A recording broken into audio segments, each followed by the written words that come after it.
Chapter 12. The day I arrived in Paris, I called upon Monsieur Louis de Franchi. He was not at home. I left my card, with an intimation that I had just returned from Sullacaro, and that I was the bearer of a letter from Monsieur Lucien, his brother. I inquired when he would be at home, as I had undertaken to deliver the letter with my own hand. To conduct me to his master's study, where I wished to write a note, the valet led me through the dining-room and the salon. I looked around me as I proceeded with a curiosity which will be understood, and I recognized the influence of the same taste which I had already perceived at Sullacaro. Only the taste was here set off by true Parisian elegance. Monsieur Louis de Franchi certainly appeared to have a very charming large lodging for a bachelor. Next morning, about 11 o'clock, my servant announced Monsieur Louis de Franchi. I told the man to offer my visitor the papers and to say that I would wait on him as soon as I was dressed. In 5 minutes I presented myself. Monsieur Louis de Franchi was, no doubt, from a sense of courtesy, reading a tale I had contributed to La Presse, raised his head as the door opened, and I entered. I stood perfectly astounded at the resemblance between the two brothers. He rose. "Monsieur," he said, "I could scarcely credit my good fortune when I read your note yesterday on my return home. I have pictured you 20 times so as to assure myself that it was in accord with your portraits, and at last I, this morning, determined to present myself at your house without considering the hour, and I fear I have been too early. I hope you will excuse me if I do not at once acknowledge your kindness in suitable terms, but may I inquire whether I have the honor to address Monsieur Louis or Monsieur Lucien de Franchi?" "Are you serious? Yes, the resemblance is certainly wonderful, and when I was last at Sullacaro, nearly everyone mistook one of us for the other. Yet if he has not abjured the Corsican dress, you have seen him in a costume, which would make a considerable difference in our appearance." "And justly so," I replied, "but as chance would have it, he was, when I left, dressed exactly as you are now, except that he wore white trousers, so that I was not able to separate your presence from his memory with the difference in dress of which you speak. But," I continued, taking the letter from my pocket-book, "I can quite understand you are anxious to have news from home, so pray read this which I would have left at your house yesterday, had I not promised Madame de Franchi to give it to you myself. They were all quite well when you left, I hope?" "Yes, but somewhat anxious." "On my account?" "Yes, but read that letter, I beg of you, if you will excuse me." So Monsieur Franchi read the letter while I made some cigarettes. I watched him as his eyes travelled rapidly over the paper, and I heard him murmur, "Dear Lucien, darling mother, yes, yes, I understand."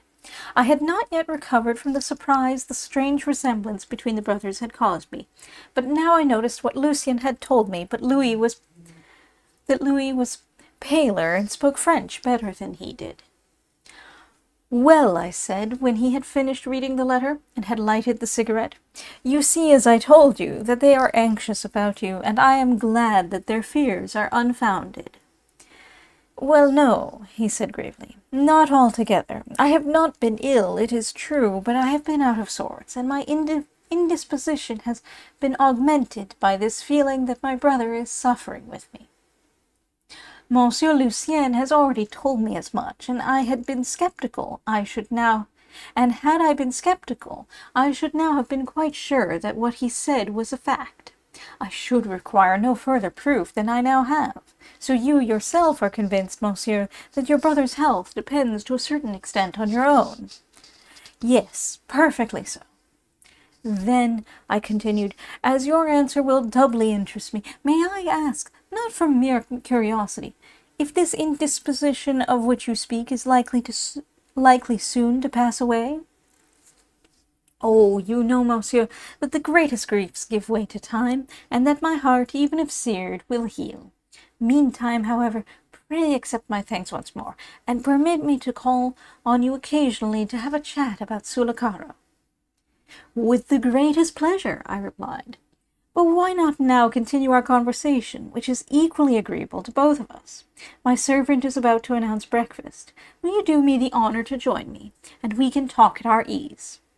I regret that is impossible.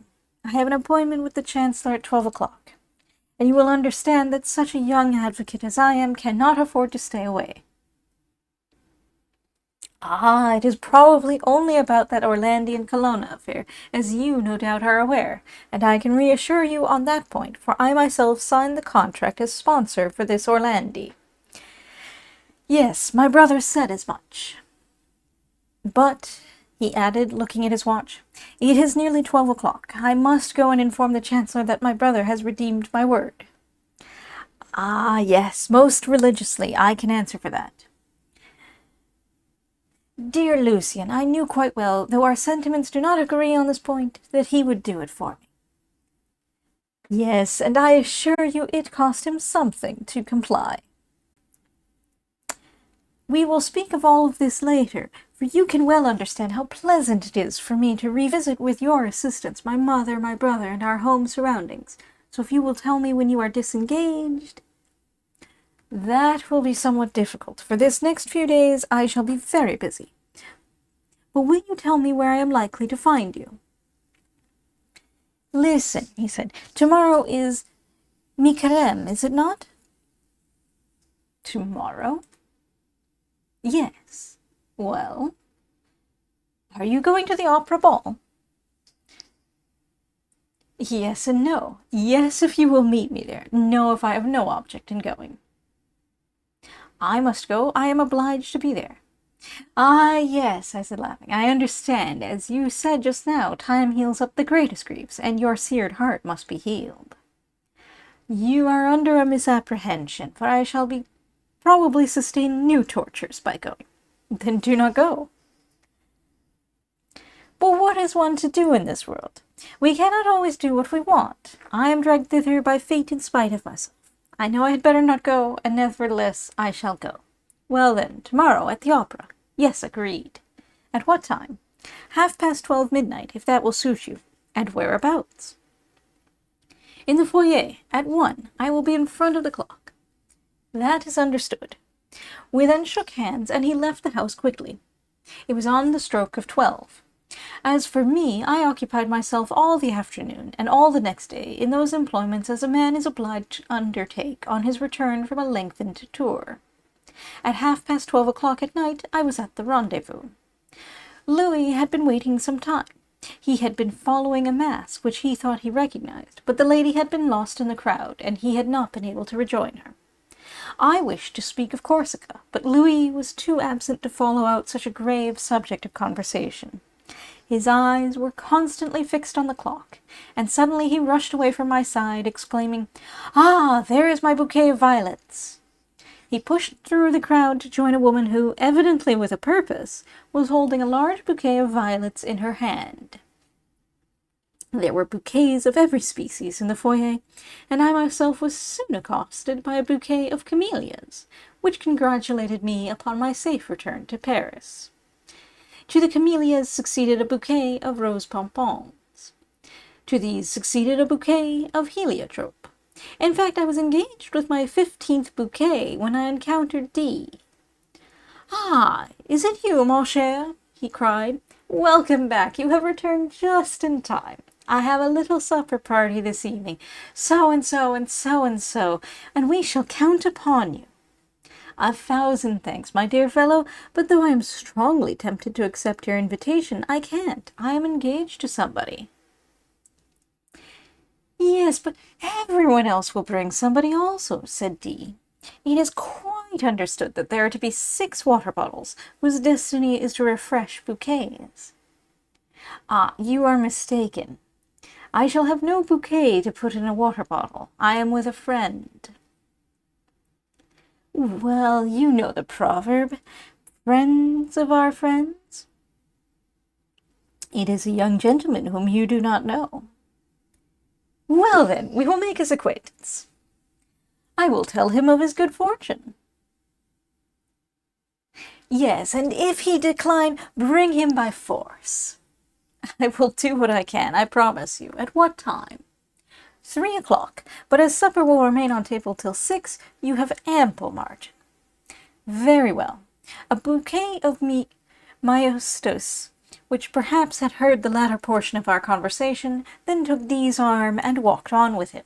Shortly afterwards I met Louis, who had by this time got rid of his violets. As the lady who honoured me with her attention just then was a trifle dull, I dispatched her to one of my friends, and took Louis's arm. "Well," I said, "have you learnt what you wanted to know?" "Oh, yes. You know that at a masked ball people talk of the very things they ought to leave you in ignorance of." "My poor friend," I said, "pardon me for thus addressing you, but it appears to me that I know you since I have known your brother. Look here, you are unhappy, are not you? Now what is it?" "Oh, my goodness, nothing worth talking about." I saw that he did not wish to speak on the subject, so I said no more. We took 2 or 3 turns in silence. I was quite indifferent, for I expected nobody, but he was anxiously examining every domino that passed. At length I said, "Do you know what you might do tonight?" He started like a man suddenly aroused. "I? No, I beg your pardon. What did you say?" "I was about to propose a distraction which it seems to me you need." "What is it?" "Come to supper with a friend of mine, with me." "Oh, no, I am not in a festive humour."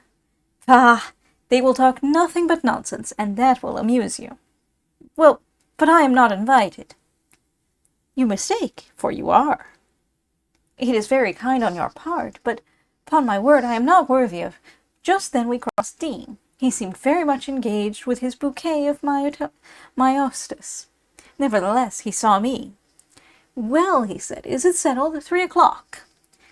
"Less settled than ever," I replied. "I cannot join you." "Go to the devil, then." And with this pious ejaculation he continued his course. "Who is that gentleman?" inquired Louis. "That is D, one of my friends, a very cheerful youth, though he is the manager of one of our most respectable papers." "Monsieur D!" exclaimed Louis. "Do you know him? Do you know him?" "Certainly. I have known him for some years." "And is he the person with whom you are invited to sup this evening?" "Yes, the same." "Then it was to his house you intended to take me?" "Yes." "Then that alters the case. I accept, and with very great pleasure." "All right, that settles the question." "Perhaps, after all, I ought not to go," muttered Louis, smiling sadly. "But you remember what I said yesterday about my destiny. Here is the proof. I should have done better not to have come here this evening." This moment we again encountered D. "My dear fellow," I said, "I have changed my mind." "And you will join us?" "Yes." "Bravo! But I ought to mention one thing." "That is?" "That whoever sups with us tonight sups with us again tomorrow evening." "By what law of society is that?" "By the laws of the wager made with Chateau Renaud." I felt Louis's arm quiver as it rested on mine. I turned round, but though his face was deadly pale, it was impassable. "What is the wager?" I inquired. "Oh, it would occupy too much time to repeat here, and besides, someone interested might overhear, and it might thus be lost." "What wonderful discretion you possess! At 3, then." "At 3." Once more we separated, and as I glanced at the clock, I saw it was then 35 minutes past 2. "Do you know this Monsieur de Chateau Renaud?" asked Louis, who vainly attempted to command his voice and to conceal his emotion. "Only by sight. I have met him occasionally in society." "Then he is not a friend of yours?" "Not even an acquaintance." "Ah, so much the better," replied Louis. "Why so?" "For no particular reason." "But do you know him?" "Indirectly." Notwithstanding this evasive answer, it was easy to perceive that between Louis and Chateau Renaud there existed one of those mysterious bonds which could only be forged by a woman. An instinctive feeling assured me that it would be best for all if he and I returned home quietly. "Will you take my advice, Monsieur de Franchi?" I said. "About what? Tell me." "Do not go to supper at D's house." "Why not? Does he not expect us? Have you not told him that you will bring a friend?" "Yes, but that is not the point." What is the point, then? I am sure you had better not go, that is all. But surely you have some reason to give for your change of opinion. Just now you were insisting on my presence at teas against my will. I did not then know that we should meet Chateau Renaud. But that is all the better. I believe he is a very pleasant companion, and I shall be glad to make his acquaintance. Very well, I replied. So be it. Shall we go now? We accordingly went downstairs for our paletots. D lived within a short distance of the opera house. The morning was very fine, and I hoped that the open air would enliven my companion. So I proposed that we should walk, and this he